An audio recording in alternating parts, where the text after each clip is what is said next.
Hello বন্ধুরা, শুভ দুপুর। চলে এলাম রোজকার মতো রান্না নিয়ে। তো আজকে কি রান্না করেছি তোমাদেরকে দেখাচ্ছি। তো সকালে যা দেখিয়েছি তাই রান্না আর কিছু করিনি, তো দেখাচ্ছি, চলো দেখাই তোমাদেরকে। তখন কাঁচা দেখিয়েছি আর মাছটা ভাজা দেখিয়েছি, এখন তরকারিটা দেখাবো।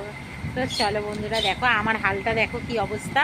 তো আমার এই যে ভাদ্র মাসের এত ঘরের সব কি অবস্থা তোমাদের দেখাচ্ছি। দেখো ঘরের কি অবস্থা। আমাদের রান্না পুজো রয়েছে, যার জন্য প্রচুর প্রচুর সকাল থেকে কাজ করে যাচ্ছি। তো এখন দেখো কি করেছি। তো প্রথমে এই দেখো বন্ধুরা, মাছের ঝোল করেছি।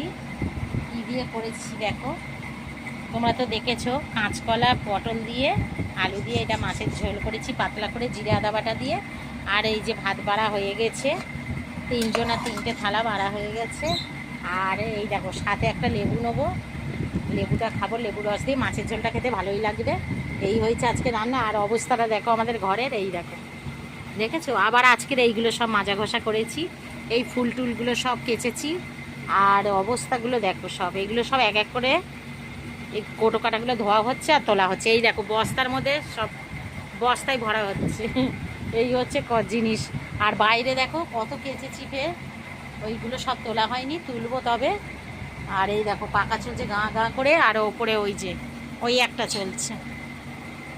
তো ওই জন্যে এত আমাদের ঘরে করে আওয়াজ হয়, তো কথা কম শোনা যায়। তো চলো বন্ধুরা, সবাই ভালো থেকো, সুস্থ থেকো, ভগবান তোমাদের মঙ্গল করুক। আমরা খেয়ে নিই এবার, আর আবার নতুন ব্লগ দেখাবো কালকে।